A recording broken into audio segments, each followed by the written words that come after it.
better calm down, son. Fighting won't get you anywhere. Yeah, well, you can't arrest me. I don't know anything about that. Oh, save your breath. You'll have a chance to explain that to court. Extra all about the wolves, Moorhead. They get an extra payment. Get down. All Hey, about give me that big wrench. Extra all about the wolves, Moorhead. Hey, give me one. Yes, sir, mister. They just got the guy. They caught him. All about the wolves, Moorhead. Extra payment. Yes, sir. You can read it to me while I'm working. Okay.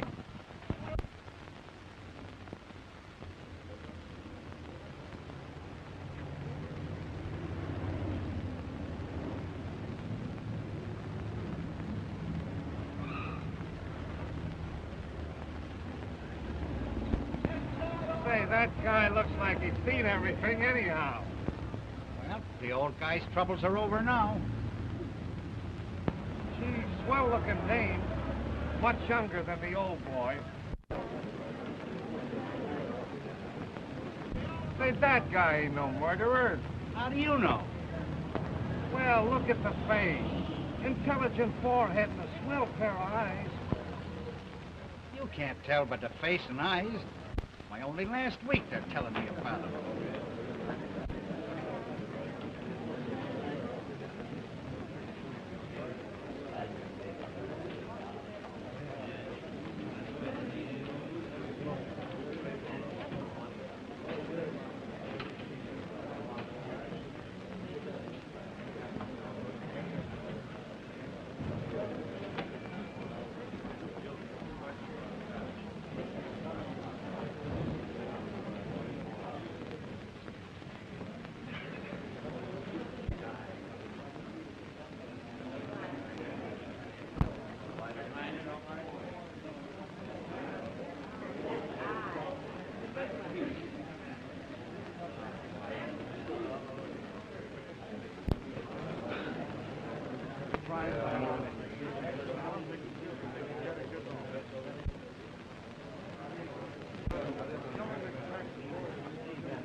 Attention. Everybody rise. Hear ye, hear ye, hear ye. Supreme Court of the State of New York is now in session. The Honorable William J. Hollister now presiding. Seated, please.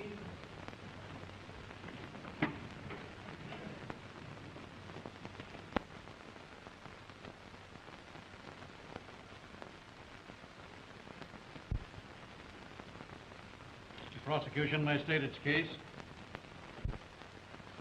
Your Honor, and gentlemen of the jury, when a crime is committed against any single individual of our state, it is committed against every individual of our state and against the state itself. We have come here to this court of justice to prove that the defendant, David Wells, has committed a crime, that deliberately and willfully he did murder upon the body of one Emory Welch. Murder, under any circumstance, is the most heinous of crimes. But, gentlemen of the jury, when a man with malice aforethought wantonly commits such a crime upon his own flesh and blood, upon one whom he should respect and honor and revere, I cannot find a word strong enough to describe such a deed.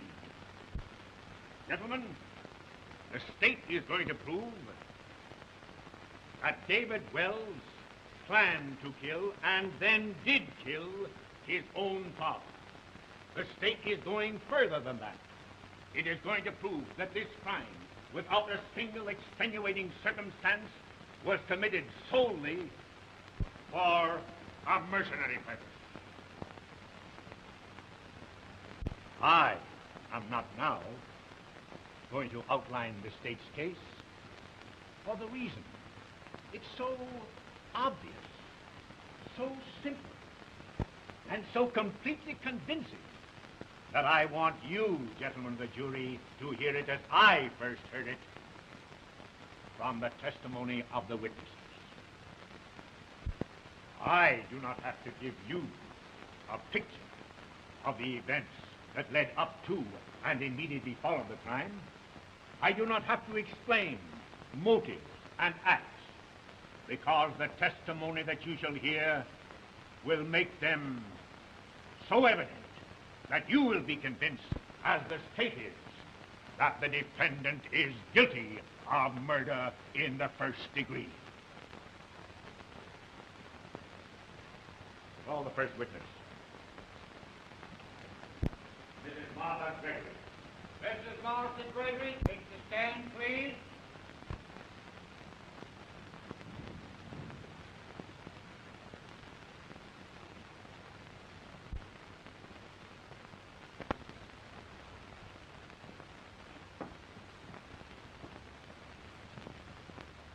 Raise your right hand.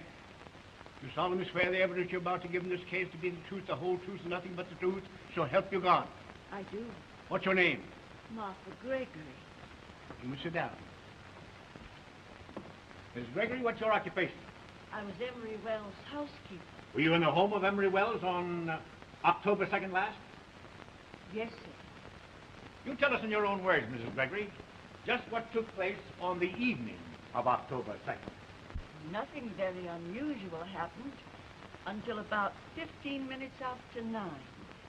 I was at the linen closet, not far from the door to Mr. Wells' study.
Mr. Wells!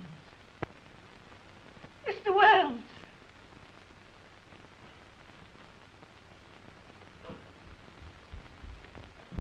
Bobs!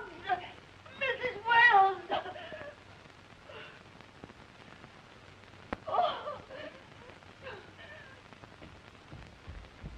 What is the matter, Mrs. Gregory? Mr. Wells! Dead! What's that? Mr. Wells! In there! What's all the screaming about? What's the matter? Hush, darling. Something serious.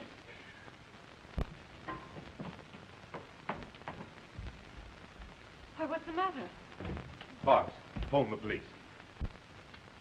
Warren, what's happened? Is it Emory? Yes. You might as well know the truth, Inez. It's murder. Etta, get some smelling salts and ammonia quickly. Right after that, the police arrived and took charge. That's all, Mrs. Gregory.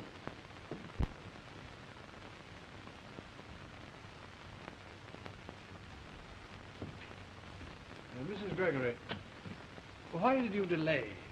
After you thought you heard revolver shots, why did you delay going into the study? I was afraid.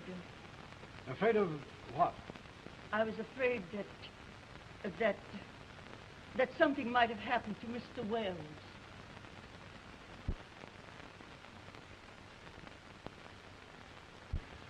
You testified that you first went to the servants' quarters, and there found Etta Billings the maid lying on her bed reading a magazine, did you not? Yes. That's all. Edmund, Bart, take the stand, please.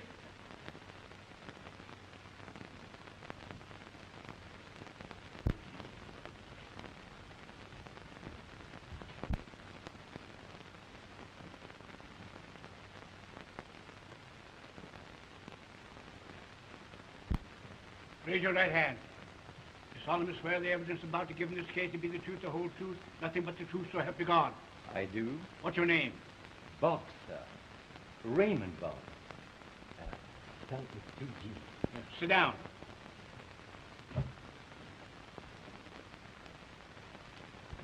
Raymond Boggs, what's your position in the home of Emory Welch?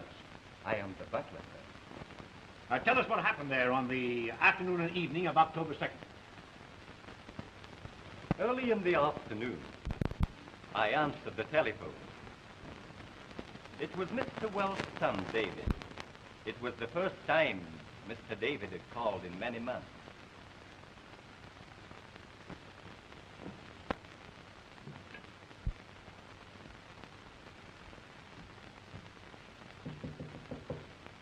Come in.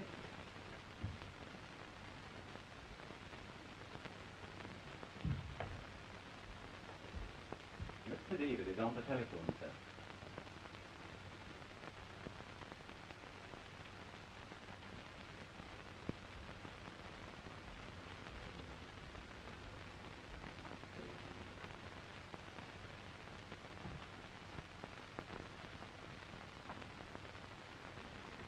Well?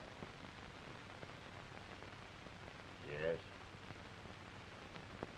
Well, if you must, 9 o'clock. My son will be here this evening at 9 o'clock. Show him in when he arrives. Very well, sir.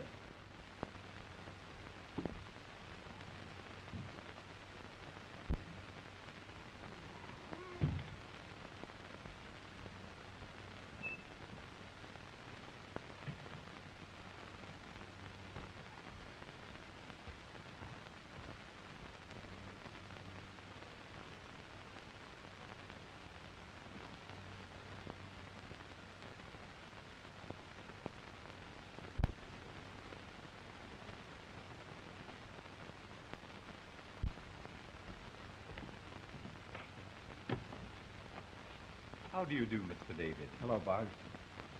My father's expecting me. Yes, sir.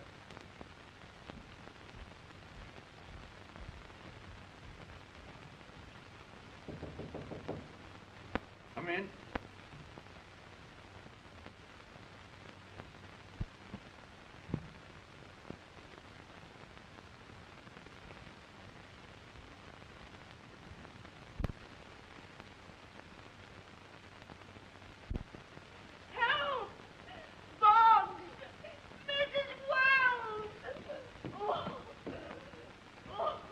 What's the matter, Mrs. Gregory? Mr. Wells is dead.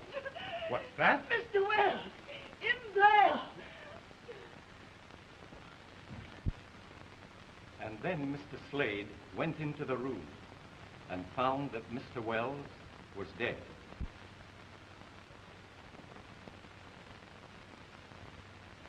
That's all, Mr. Boggs. Thank you.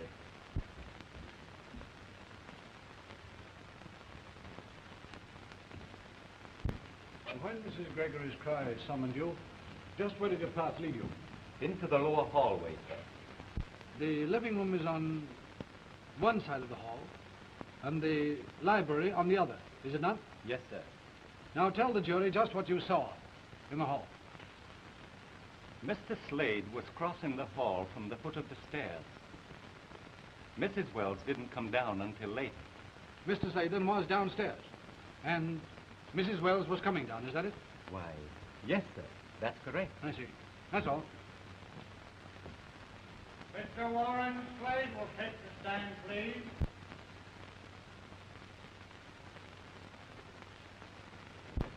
You're through.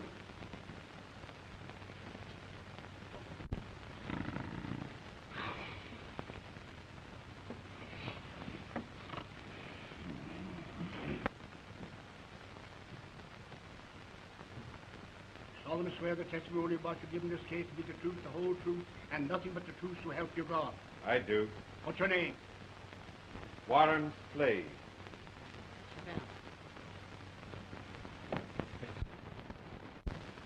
What was your duty in connection with Emory Wells? I was Mr. Wells' attorney. Were you at the Emory Wells home on the evening of October 2nd? I was. I arrived there about 8:30. Mr. Wells had sent for me. Had he said why he sent for you? Yes. He wanted to discuss drawing up a new will. Well, tell us just what happened that evening. Well, when I arrived there, Mr. Wells was waiting for me in his study.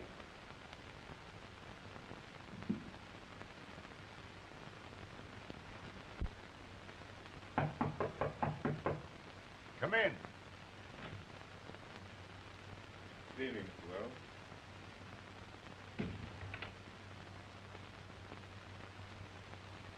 I'm glad you've come. David will be here in a short time. I want him to witness my new will. Why, but you didn't ask me to draw a new will, Mr. Wells. I wrote it myself. I knew what I wanted. Well, does the new will establish the trust fund of $100,000 for David? I'm canceling that. He gets $1, and that's all he will ever get. And another thing, I've changed most of the terms of my old will, and my servants won't get 1 penny of my money. Mr. Wells, do you realize what you're doing? I know perfectly well what I'm doing. I've canceled all the bequests of the old will, and if you... Come in.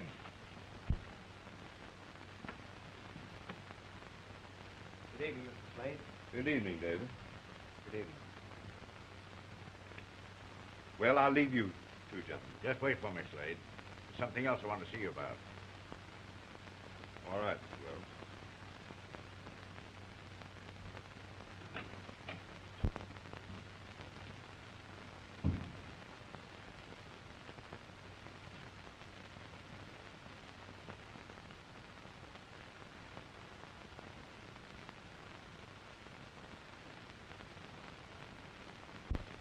When I next went into the study, Mr. Wells was dead. Had Mr. Wells signed the new will? Not that I know of. At least, it's never been found. As there is no evidence that the new will had been signed, the previous one will still stand. Is that right? Correct. Yes. And the trust fund of $100,000 for David Wells remains? It does. That's all.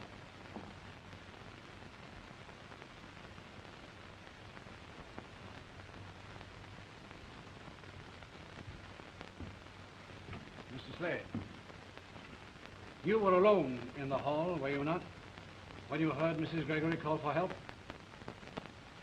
Yes, I was.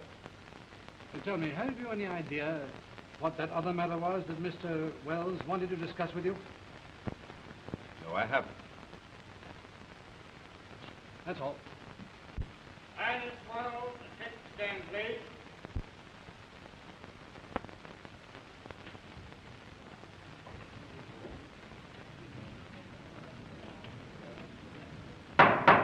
Order in the court, please. Raise your right hand, please. Left hand on the book. You solemnly swear the testimony you're giving in this case to be the truth, the whole truth, and nothing but the truth, so help you God. I do. And what is your name? Mrs. Inez Wells. Sit down, please.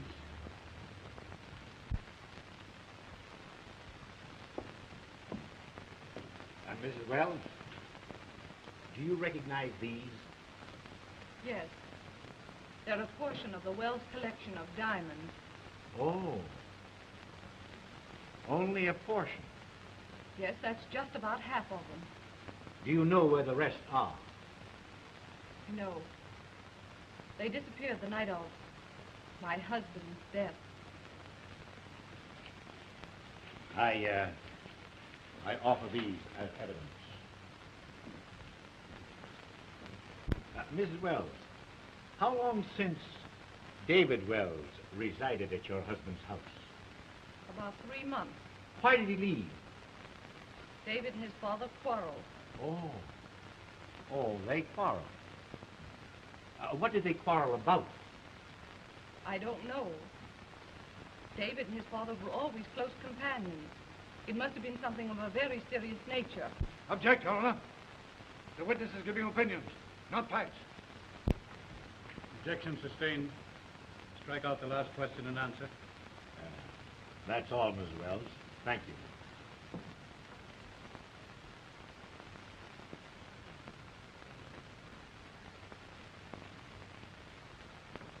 Mrs. Wells, where were you when the defendant entered your home on the evening of October the 2nd? In my room, preparing to retire. What time was it? About 9 o'clock. Do you generally prepare to retire as early as 9 o'clock? No. Yes, I had a headache that night. Did you remain in your room until you heard Mrs. Gregory's cries for help? Yes, I did. Now, were you alone in your room from the moment you entered it until you heard those cries?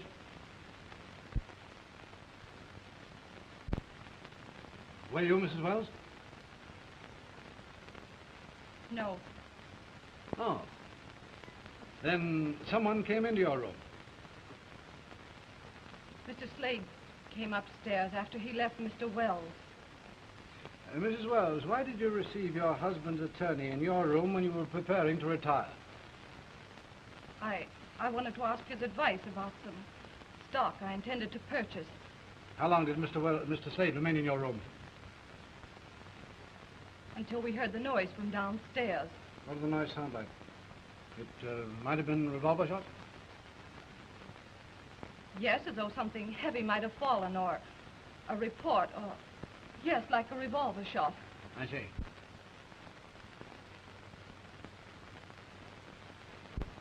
Now tell me, your room is on the same side of the house and directly over the study, is it not? Yes. Did you see anyone cross the grounds after the noises you heard? I couldn't see. No. Perhaps the blinds were drawn over your windows. Yes, they were. Yes. Oh, Mrs. Wells. What was the stock you discussed with Mr. Slade? I don't remember. You don't remember? No. It was so vital that you discussed this matter of the stocks with Mr. Slade that you invited him to your room. And now you tell me you don't even remember the name of the stocks. Mrs. Wells, have you ever purchased any stock?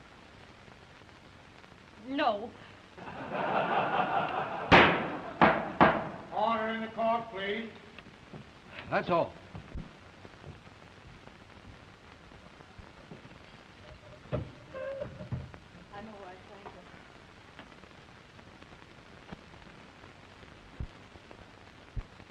you. This court is adjourned until tomorrow morning at 10 o'clock.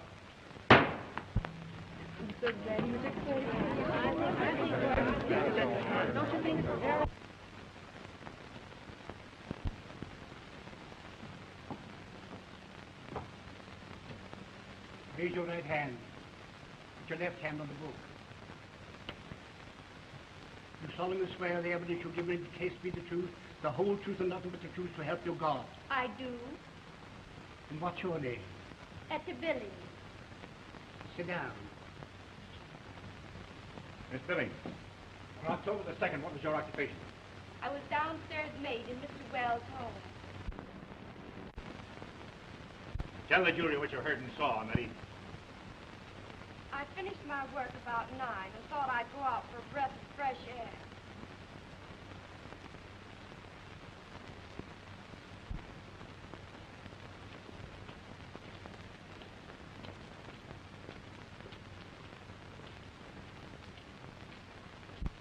I knew you would come to me begging. I'm not begging. I'm only asking for what's rightfully mine. You can't make me change my mind. Even though you're my father, I'll say that a man like you hasn't the right to live. Miss Billings, are you still working in the Wells household? No. And why did you leave? Mrs. Wells discharged me. When?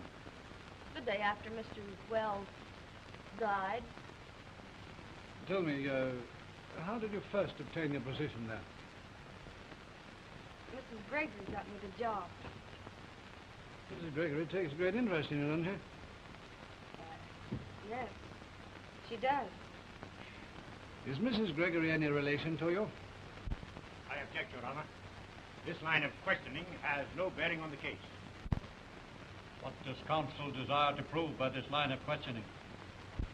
Your Honor, there will be reasonable doubt as to the defendant's guilt if it can be proved that there were others who had motive and opportunity to commit the crime, especially as no direct evidence has been submitted regarding the actual moment at which the defendant left his father's study. Objection overruled. Counsel may proceed. I'll ask the question again. Is Mrs. Gregory any relation to you? Yes, What? she's my mother.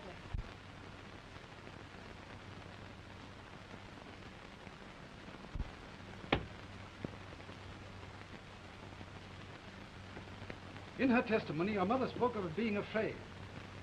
Was she afraid on your account? No, Had you any reason for hating Mr. Wells? why should I? I'm asking the questions. Had you any reason for hating Mr. Wells? No, Did you have any reason to kill him? I object. The witness is not on trial. Objection sustained. You need not answer that question. That's all. Officer Niles will take the stand, please.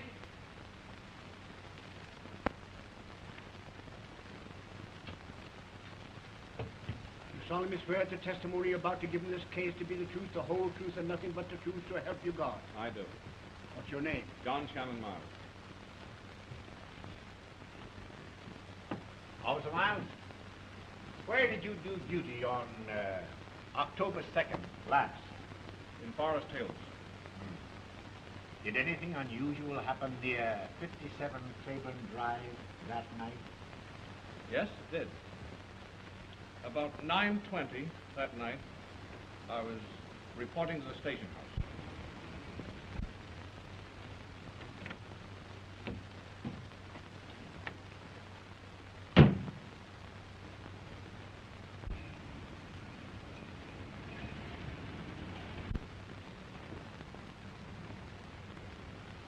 Maybe you don't know it's nighttime, young fella.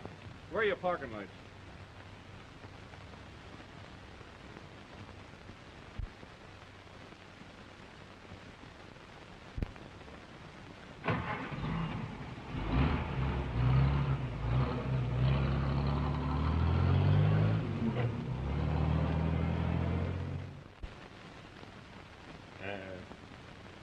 Would you recognize the young lady who was in that car if you saw her again? Yes, I would. You see her anywhere in this courtroom? That's her.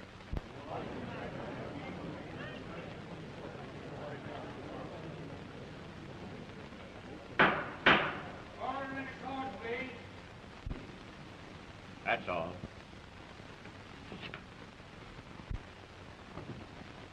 No questions.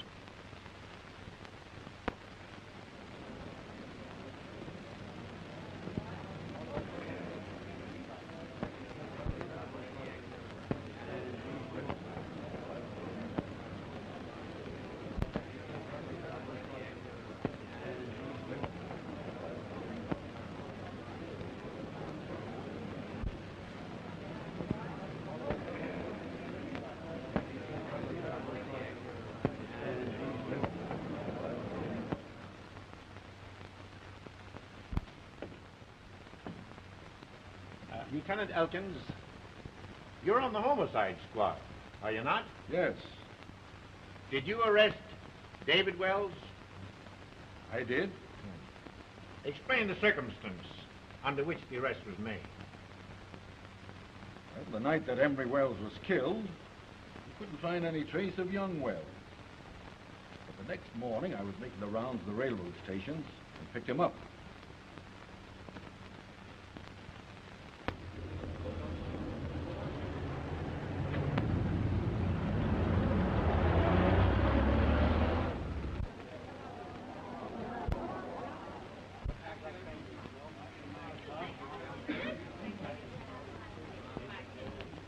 David Wells? Oh, yes. They want you down to headquarters. That can't be. But it is.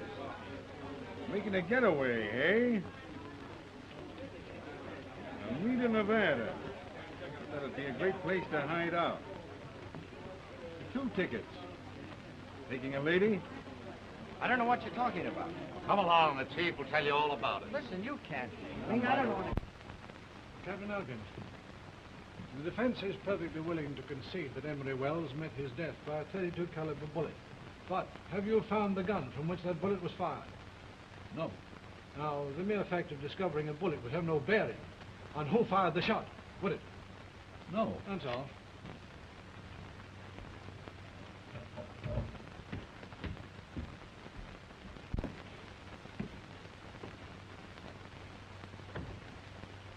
I'm ordered to appear here, officer. They handed me a subpoena. They want to hear my story. Take off your hat. There he is. Your Honor, this gentleman is a material witness, Mr. Ralph Varney. I'd like to have him testify. Ralph Varney, take the stand, please. See? What'd I tell you?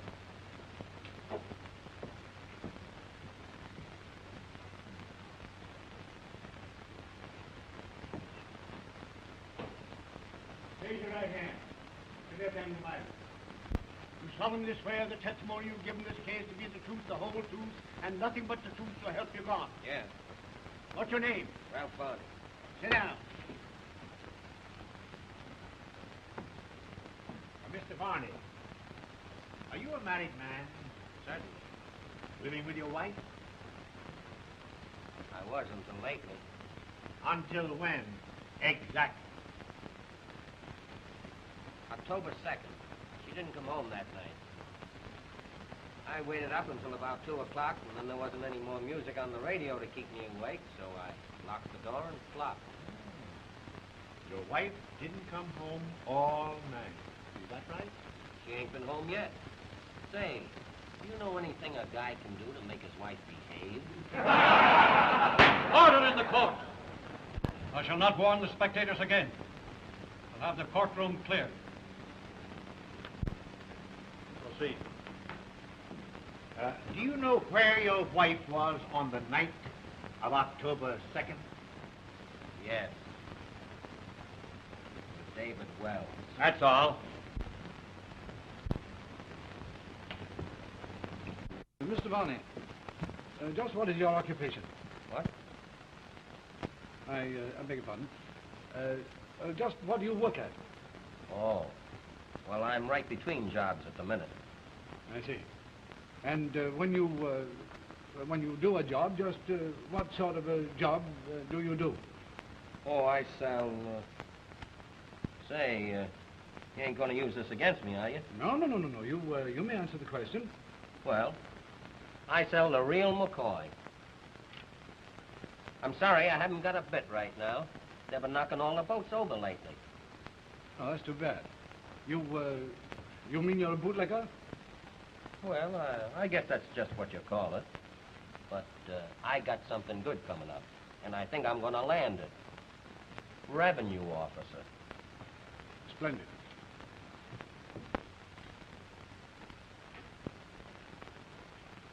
So, you are Mrs. Varney. Yes. Do you work, Mrs. Varney? I haven't since I've been married. Do you make a practice of staying out all night?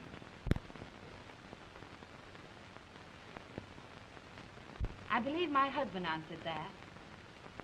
On the night of October 2nd, you were in a car with a defendant near the Wells home.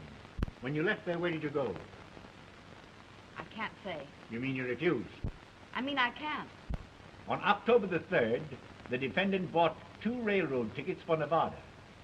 Was one of them intended for you? Yes, I believe it was. And the second one was to be used by the defendant. I can't say. You mean that you're ashamed to say? I'm not ashamed of anything I've done. Not even of associating with a murderer? Object! Counsel is not giving a verdict in this case. I hope I shan't have to warn the prosecutor again to conduct this trial in a manner becoming to his profession. I apologize to the court and withdraw the question. That's all. Gentlemen, the defense is ready to let the case rest on the evidence of one single witness. The only witness who knows the real truth. David Wells will take the stand.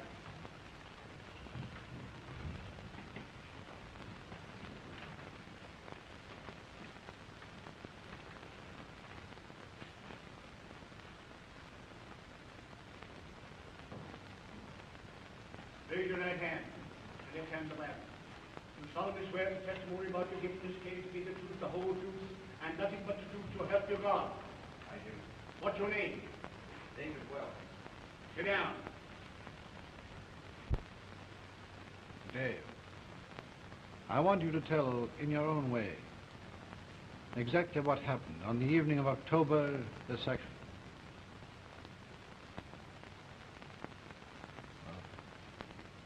Early that afternoon, I called my father on the telephone. I needed a large amount of money. I explained that to him, and we made an appointment for that evening. It isn't easy for me to tell you why I needed the money, but because of what's happened here, I will. I arrived at the house about 9 o'clock.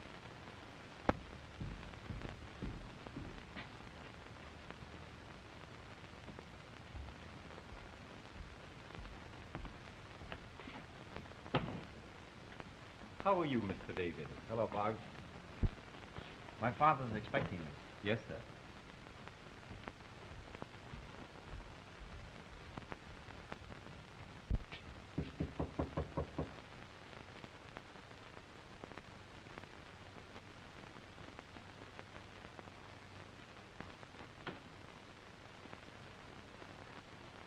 Come in.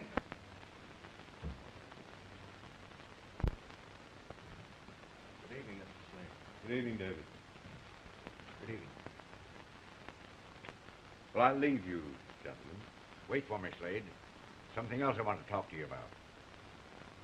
All right, Mr. Welch.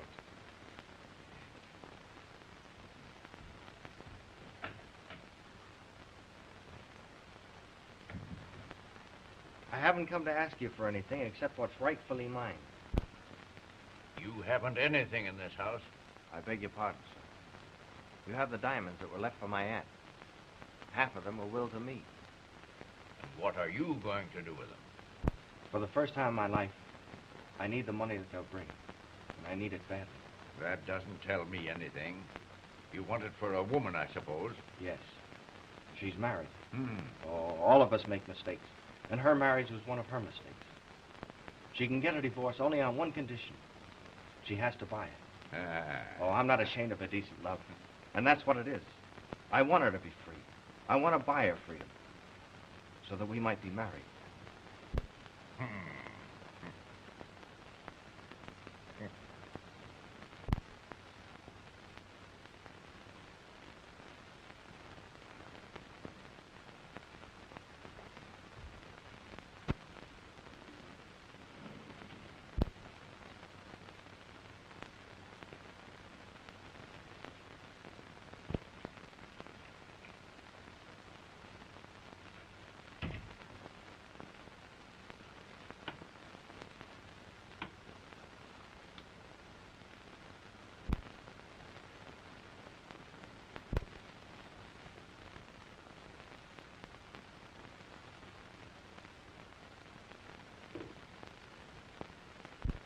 There they are. You will never touch one of those so long as I live. But you don't understand what they mean to me. I've been waiting for this. I knew you would come to me begging. But I'm not begging. You can't hold back what's really mine. And you can't make me change my mind. Even though you're my father, I'll say a man like you hasn't any right to live. Well, here's something that will interest you. I have made a new will. Look, your inheritance is to be $1. And my dear servants, for their loyalty to me, are all to receive nothing. And my dear wife, see, she too is disinherited.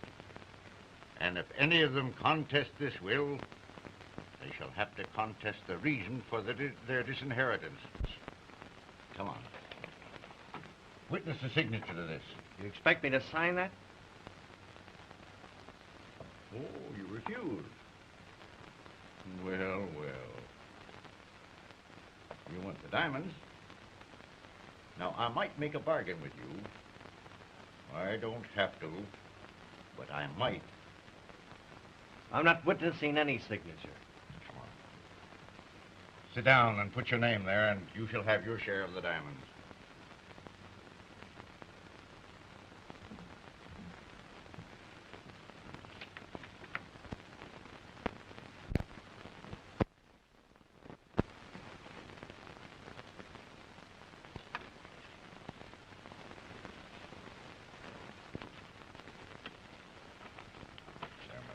One other signature to this will. One other signature. Could I have my share now? Grace is waiting for me outside. I told you you shouldn't touch one of these so long as I live. You mean to say you're not going to give them to me after you promised? You'll not touch one of them so long as I live. I said you didn't have any right to live.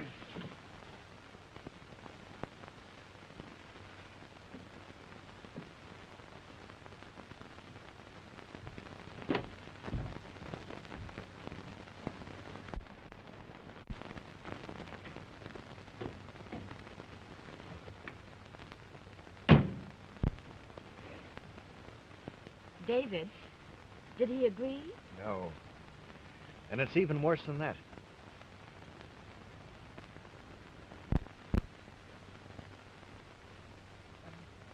And that's the whole truth.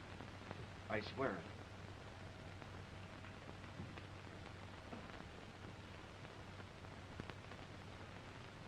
Your witness, Mr. Simpson.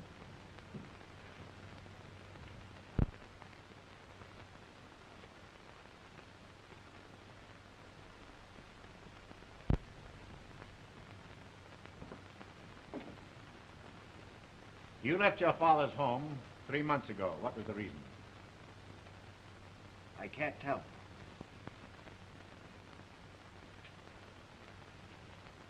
When you left the night of your father's death, where did you go? I can't tell. You fear that if the truth were known, other evidence of your guilt might come to light? That isn't true. Or that the missing will or diamonds would be found? No. Or even the revolver with which your father was done to death? No.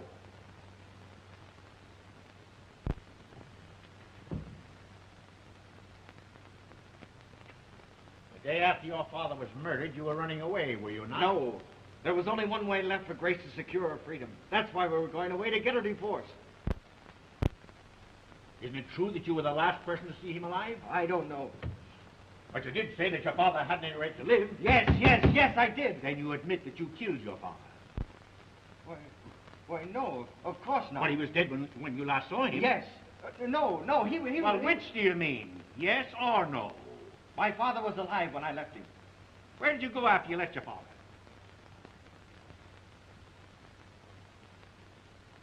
I asked you, where did you go when you left your father's house? Didn't you hear me? Where did you go?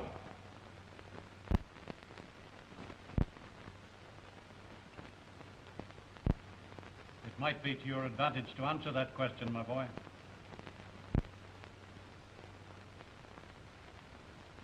I refuse to answer. Your Honor, I can answer that question. Order, please. Will you take the stand as a witness, madam? Yes. Your Honor, I crave permission to put this woman on the stand for questioning. Granted. You can't question her. I tell you, she doesn't know anything about it. I'll tell the truth about everything. I confess I killed him.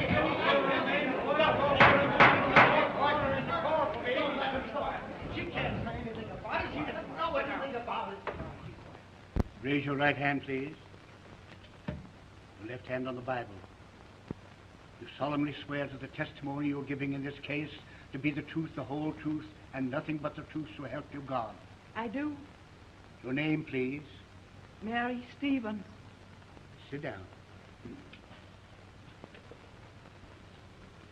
Mrs. Stevens, do you know the accused? Yes, Have you known him long? yes. I'm his mother.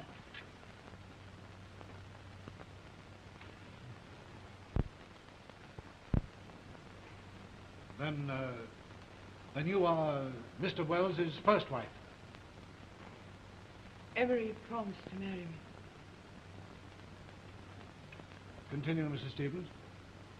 You may tell the jury in your own words just what you wish them to know. When I first met Emory Wells, I was a maid in the home of his aunt. We became infatuated with each other, but the family would have disinherited him if he'd married a servant. There was a great deal of pride in the Wells family. When David was born, he was a wonderful baby. The family threatened to eject me and the baby from their home so that my boy could have his father's name and the good things that money could buy. I signed an agreement to give him up. I was to go away forever.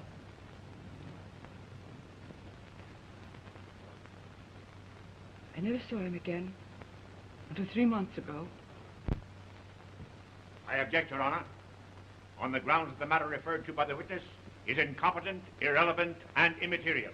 May it please the court. The defendant has never told even me about his mother. It is impossible, therefore, that I can make a direct examination of the witness. Objection overruled. The witness may continue. You may continue, Mrs. Stevens. You were saying? David's birth and the nervous strain from the treatment I'd received were too much for me. I lost my health. Emory never offered to help me. And being ill, I could only do occasional work. Although I was as good as dead to the Wells family, I saw from a distance my boy growing into splendid manhood. One day, he came to me. No one will ever know what that meant. For 20 years, I hungered for his arms to be about me. He took me in his arms and kissed me.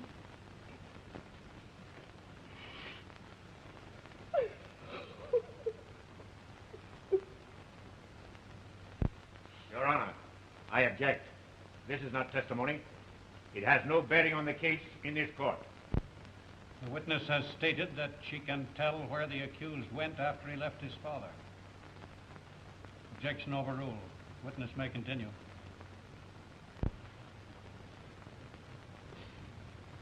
Take your time, Mrs. Stevens.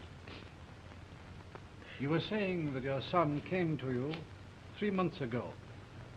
How did that happen? David found the agreement that I'd signed. He left his father and came to me. And then what did he do? He rented an apartment and made a home for me.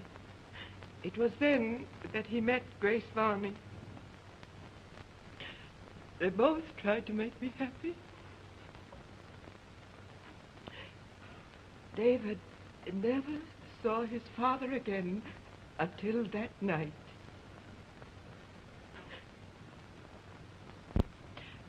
I knew where he was going and followed him.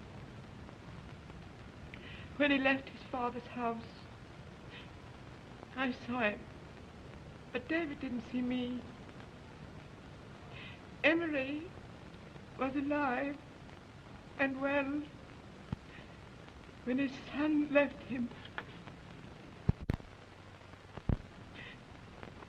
When I arrived home, he and Grace were waiting. And that's why my boy couldn't answer your question. He was afraid I couldn't stand the strain of the trial.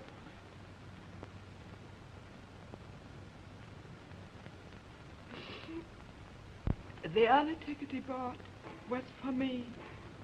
He planned on my going away with Grace. You can't condemn a man for something he didn't do. David did not commit the crime. I know he didn't.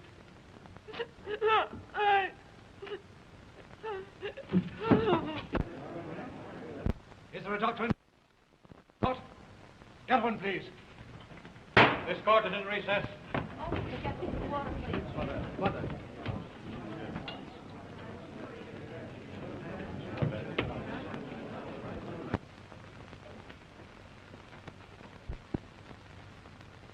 Your Honor.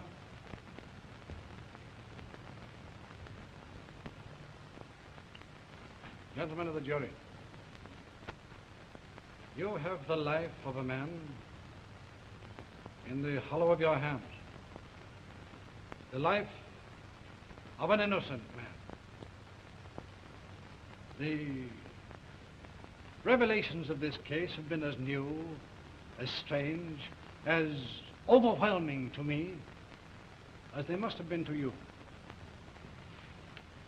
This boy, David Wells, was willing to go to his death, his lips sealed, in order to protect that unfortunate woman, his mother, from the glaring, pitiless searchlight of notoriety.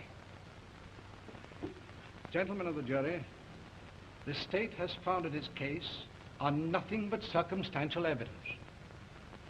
No one saw David Wells fire the shot which killed his father. No one has discovered the revolver from which that shot was fired. No one has been produced by the state to testify as to any actual motive that would induce David Wells to commit so brutal a deed.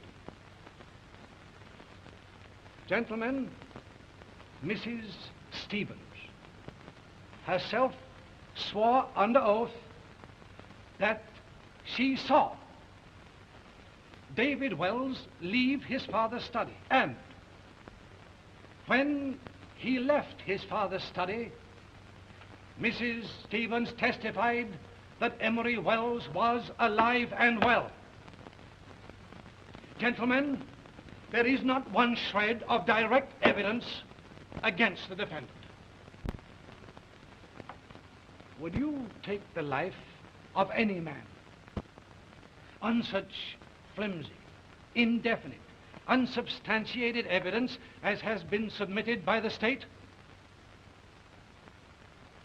How then, gentlemen, can you send to his death this boy? Gentlemen, if I had a son, I would pray that he were as sincere, as noble, as generous, and as guiltless as that young man who sits there with unwavering faith that you will send him out, a free man, to the bedside of his mother, who clings to the last thin shreds of life, waiting and praying that you will have said her son is not guilty.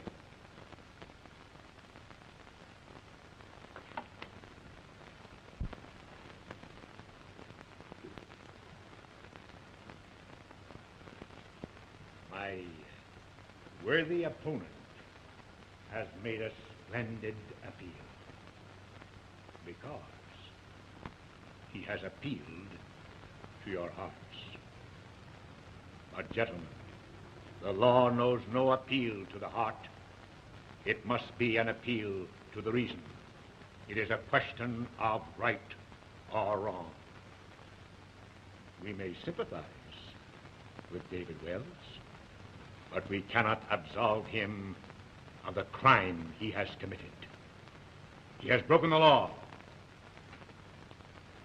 He has taken the life of his own father, and he must pay the penalty. David Wells went into his father's study and quarreled with him, and in the heat of the argument, after threatening him with death, he did actually kill him. And so I say to you, gentlemen of the jury, there is only one verdict you can bring. You must find the defendant guilty. For only with such a verdict can you keep safe the honor of the citizens of our great state.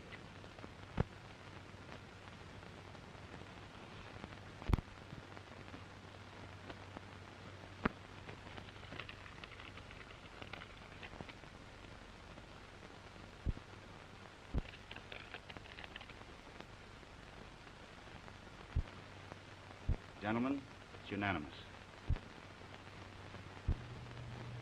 When David left, I went in.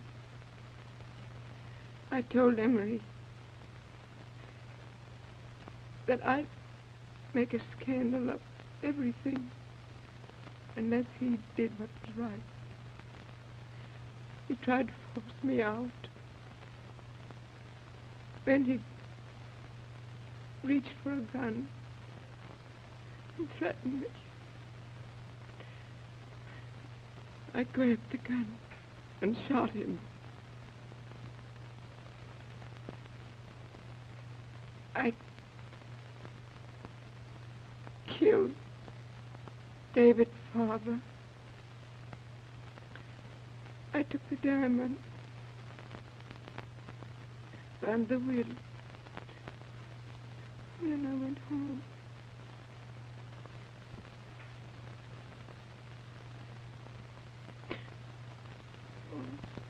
Don't tell David I killed his father. Doctor, will you respect that last request? Certainly.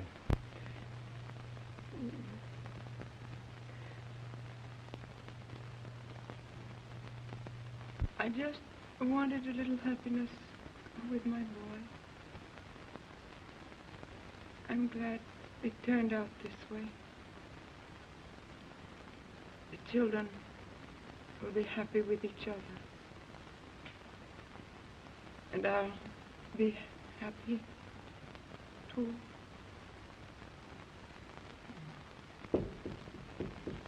I'll go.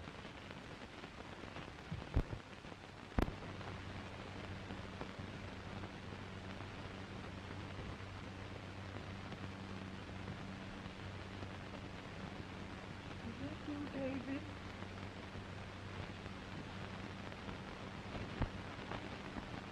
Yes, Mother. Hold me tight. Just for a moment. Be a good boy. Take care of Grace.